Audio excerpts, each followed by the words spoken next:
What's your first introduction to any sort of political consciousness? My first introduction was Tupac. He would say certain things about certain politicians. I'm like, man, you can say that? But it showed me he was a revolutionary and he stood for something. And where we come from, you know, nobody stands up against that. And then I started seeing a lot of what Barack was doing. And let's take the politics out of it, right? What I saw was a black man, a black woman, two beautiful kids, and they're trying to contribute to the world. And for me, that meant more than anything because it looked like a unit and it looked strong. Explains how he learned storytelling from Tupac. Here's what Young Jeezy had to say. It wasn't like I was the best. I just knew that my stories was real and I knew how to articulate them in a way that resonated with people, right? Because it felt like something. It wasn't just something you listened to. And that was a lot that I learned from Pac. Because when Pac was making music, the difference between everything that was on Death Row was I felt him. I love Snoop. You know, Doggy Style is one of the best albums ever, but you listen to Machiavelli or All Eyes on Me, like Me Against the World, like it's rebellious music. Say, keep your head up, nigga. Sky's the motherfucking limit. Album in stores December 12th. Inspiration, nigga. Fuck with me in the streets. Gangsta shit, nigga. Free Larry Hoover, Big Meech, and every motherfucker that kept it real, nigga. That's what it is, nigga. Gangsta shit. The new album from the last, I mean, shit, you know, I'm human, homie, so you know, quite naturally, I'm gonna grow as a person.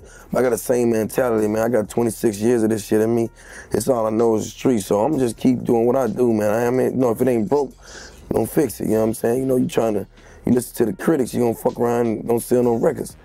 You know what I mean? Trying to do what they want you to do. I mean, you gotta be real, homie, to be successful in this game.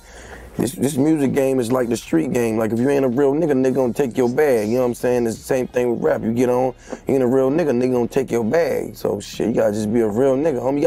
You gotta be content with yourself, first of all.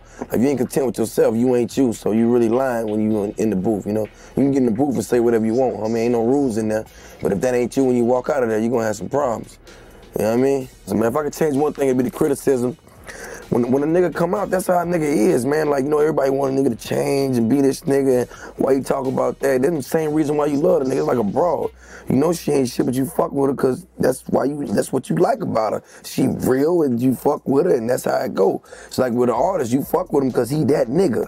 And you want him to be that nigga. You know, everybody else want him to be some other nigga, but he the nigga you want him to be.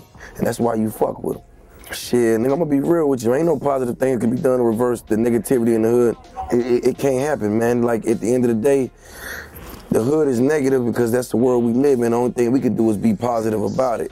You know what I'm saying? And do what we can, you know, to pitch in. But the hood is gonna be the hood, homie. That's why they call it that.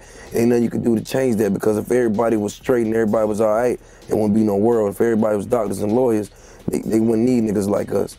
And they need niggas like us. We go back, man. I met Bump on some gangster shit and we been cool ever since, homie. Straight up, that's all I can say, man. For real. When he comes to the A-Town, it's love. When I come here, it's the same thing. Matter of fact, you can't, what party you came to? Was that release? No, you know, I think it was the Platinum Party. Yeah. Platinum Party. Came down and shot down and hung out with homie, and we just been, you know what I'm saying? That's what we do, man. You know, so you see what it is, man. Family first, Goon Squad, CTE, man, the whole thing, man. It's a movement, homie. A-Town to Shot-Town, man. That collaborative track. I'm waiting on Bump. What you mean? I'm waiting on Bump, man. Yeah, for sure, man. You know, real niggas fuck with real niggas, and that's just what it is. Best of both cities, baby. What's up? For sure, that's what it is. That's the mixtape right there, I think. Best of both cities? Best of both cities, man. Sound like a plan. You know what I'm saying? That's it. So y'all holler at us, man. Free Sly, Larry Hoover, Big Meech, everybody kept it real, Gold Mouth, all them niggas, man. Y'all fuck with us in the street, man. We out here, my nigga.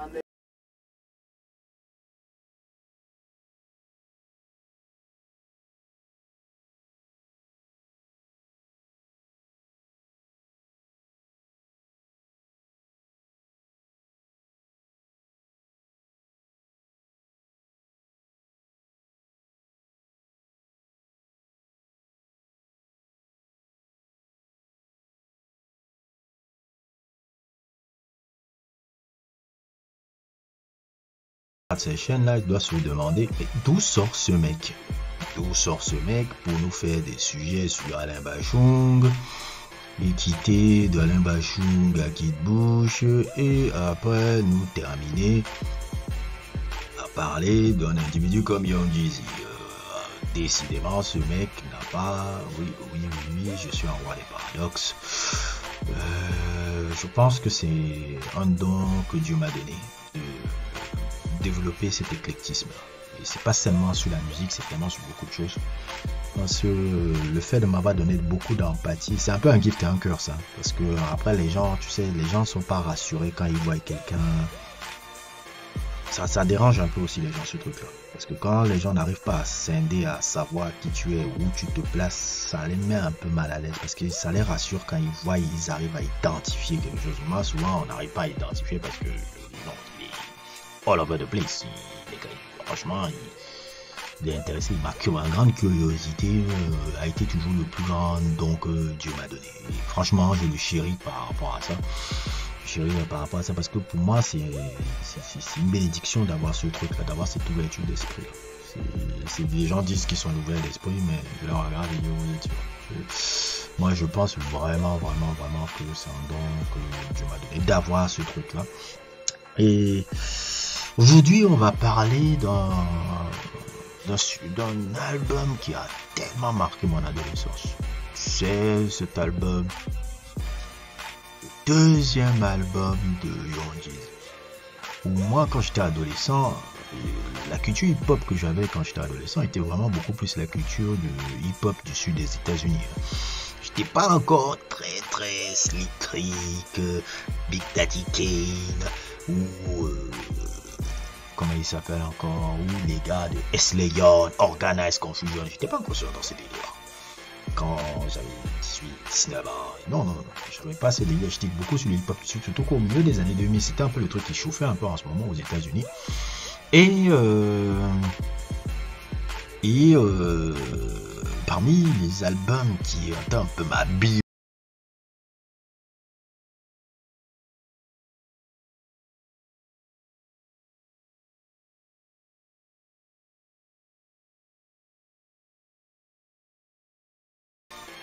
adoré quand j'étais adolescent. J'ai un peu renié ça quand j'avais un peu ma milieu de la vingtaine en disant que comment j'ai pu apprécier ça. Et avec maintenant un peu encore la maturité, je me rends compte à quel point cet album-là est un classique du genre trap. Je le considère vraiment maintenant avec la maturité musicale que j'ai et tout, que cet album-là est le plus grand album de trap de tous les temps. Parce que, petit cours d'histoire, quelle est la musique trap? La musique trap, qui vient de l'expression aussi trap house, la trap house, ce sont des maisons où généralement les dealers de drogue cachent leur cam là-bas, où on produit la cocaïne. Et cette musique qui est aussi un peu, on pourrait dire un peu un dérivé un peu du crunk. J'essaierai de faire un sujet sur le crunk et parler aussi des personnages un peu emblématiques de cette musique-là, notamment un album, là, je pense l'album C là, de ce mec-là que vous voyez là, qui s'appelle Pastor Troy, qui est pour moi un chef-d'œuvre du genre. C'est le chef-d'œuvre du genre. C'est un peu l'ancêtre de la drill, là, ce truc-là, le crunk. Là. C'est l'ancêtre un peu de la drill que vous écoutez là maintenant. Je ferai un sujet sur cet album-là, un peu sur la crunk, un peu, quels sont les trucs un peu intéressants. Et dans la trap qui a fait son émergence au milieu des années 2000, il y a 3 pionniers là-dedans. Les 3 gars les plus importants de cette musique-là. 3 noms. T.I., Young Jeezy et Gucci Mane. C'est ces 3-là qui sont les véritables pionniers de cette musique-là. Et je dirais même le pionnier principal, c'est T.I. C'est T.I. qui a même donné le nom Trap Music à partir de son deuxième album Trap Music, qui est un excellent album, hein. Je dirais même les meilleurs albums de T.I. c'est je crois Trap Music, Urban Legend qui est pour moi son meilleur, et King. C'est ce trio là. Après ça c'était un peu n'importe quoi. Mais ces 3 albums qu'il a fait là, surtout Urban Legend était les trucs, et Trap Music c'est lui qui a corné le terme, c'est lui qui a un peu défini le truc. Souvent les gens disent que c'est lui qui a les meilleurs albums de trap. Puis il y a Gucci Mane qui est un peu un personnage.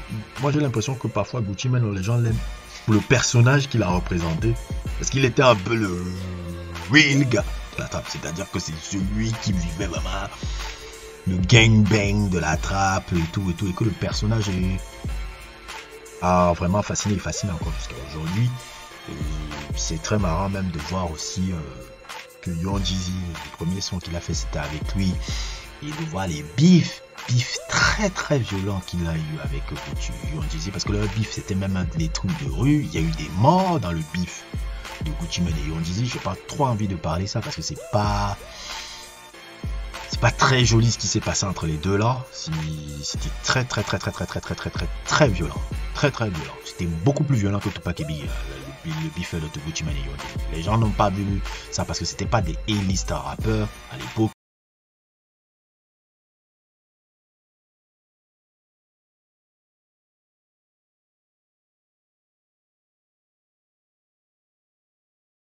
Très violent, je m'arrêterai là-dessus, mais bon, c'était pas joli à voir. Et...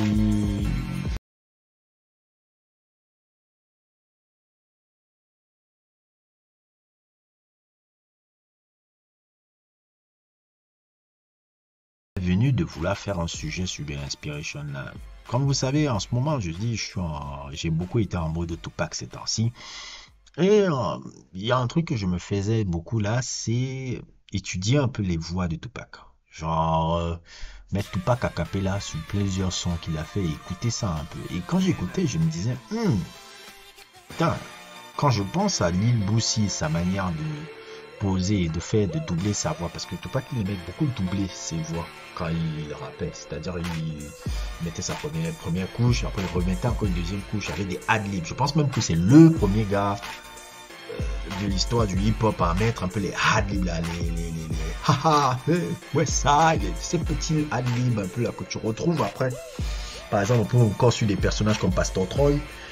Et après encore sur, pour moi, celui qui a bien maîtrisé ces ad-libs là, Young Jeezy. Et quand j'écoutais ça, j'ai dit putain merde, Inspiration, est-ce que Young Jeezy n'était pas inspiré un peu par ce mec là? Parce que je vois des inspirations. Il n'est pas un lyriciste génial, il n'est pas forcément charismatique dans le flow, et l'intensité, le truc qu'il met dans son son, c'est moi on sent ça, il a une intensité au début. Je dis mais est-ce qu'il écoutait pas et tout, et quand j'ai vu les interviews que vous avez vu au début, j'ai dit oh c'est bon comment quand tu as l'oreille musicale qui est très bien développée, que tu commences à voir vite maintenant les influences et autres. Le fait d'avoir study Tupac me fait voir, il y a vraiment ce gars là, je suis désolé de le remettre en son, mais il est partout, il est partout. C'est vraiment ça, parce que j'ai écouté cette semaine les sons de Young Jeezy tourner dans ma tête, surtout les sons de cet album là, et je me suis dit je vais le réécouter. Après en le réécoutant je me suis dit merde, non, ça a bien vieilli le truc là. Ça a bien vieilli. The Inspiration était le deuxième album de Young Jeezy qui est sorti, je pense c'était en décembre 2006 si je me souviens bien. Et lui qui avait déjà eu un beau succès avec son premier album qui était Thug Motivation 101. Je crois que l'autre aussi s'appelle Thug Motivation 2. Inspiration, je pense que c'est ça le titre. Et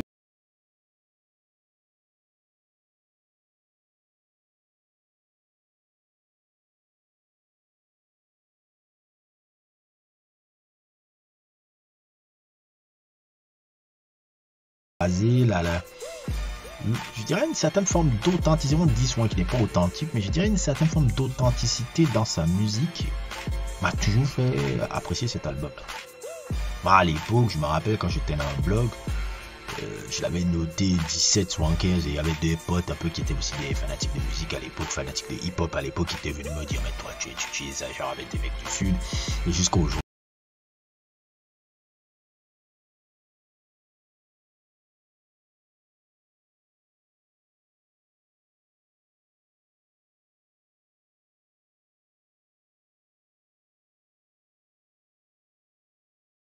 n'est pas forcément trap music comme les gens aiment souvent le dire, parce que les gens aiment toujours dire ah c'est les albums trap music de T.I. qui définit la trap. Non, moi l'album qui a défini la trap, qui est le meilleur en termes de qualité de trap, c'est The Inspiration.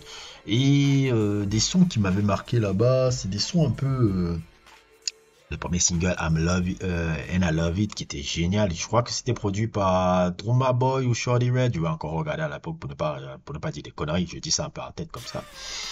Puis il y avait le fabuleux son Inoptique électronique gangsta de on disait avec comment il s'appelle encore là, Timbaland là, 3AM, qui était génial le son là. Oh, le son là il était magnifique. Je sais pas si je peux le mettre un peu en truc parce que j'ai peur un peu des strikes de YouTube parce que bon, les droits d'auteur sont protégés. Ça peut me déranger encore pour le montage, mais il y avait encore quels sont Gogeda des The Runners. Je sais pas qu'est-ce qu'ils sont devenus ces producteurs là. Ils étaient très hype dans les années 2000, ce duo de producteurs là. Ils ont beaucoup participé aussi à la... Ils venaient de Miami.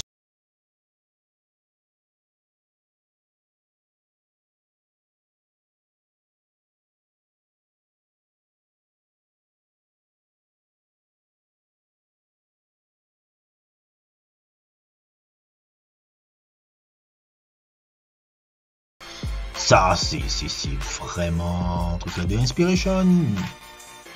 En termes de thématiques, bon, ça va pas plus loin. C'est des thématiques de rue, des thématiques de survie, de trucs. C'est un peu, pour moi, la version trap un peu de Strictly for My Niggas que Tupac aurait fait. C'est-à-dire que si Tupac avait fait une version trap de Strictly for My Niggas, ce serait de Inspiration ou le premier album qu'il avait fait, de Inspiration. Il est tellement bien, tellement bon musicalement pour la musique trap, qui peut être un peu très banale un peu pour les gens et les gens qui ne sont pas adeptes de ça, mais c'est l'album que jusqu'à aujourd'hui je le kiffe comme pas possible. C'est pour moi le plus bel album du genre, et pour moi l'album qui a un peu pour moi défini la carrière de Young Jeezy. Après c'est vrai que ça n'a pas été très top. The Recession est son dernier bon album qu'il a fait, et après ça c'était un peu mièvre. J'ai pas trop suivi sa carrière.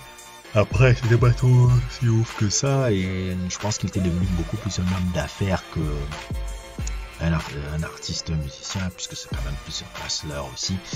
Mais The Inspiration, c'est un album qui m'a pour beaucoup de nostalgie. Beaucoup de nostalgie un peu de ma jeunesse, quand je commençais à écouter encore le hip-hop à fond. Et moi, le hip-hop à fond, on n'a pas commencé avec les mecs du genre, ça a commencé avec les mecs du sud. Il y en a plein comme ça, là, que je peux vous citer des albums que vous dites, voilà, comment toi tu mets ça classique? Mais pour moi, c'est mes classiques à moi. Et il n'y a pas de meilleur album de trap.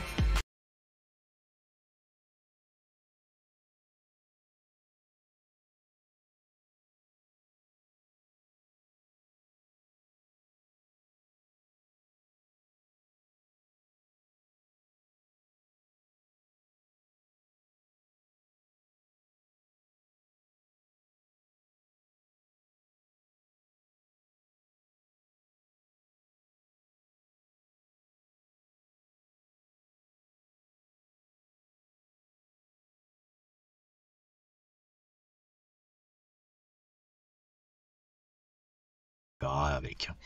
N'hésitez pas à liker, n'hésitez pas à vous abonner, et à plus pour d'autres aventures.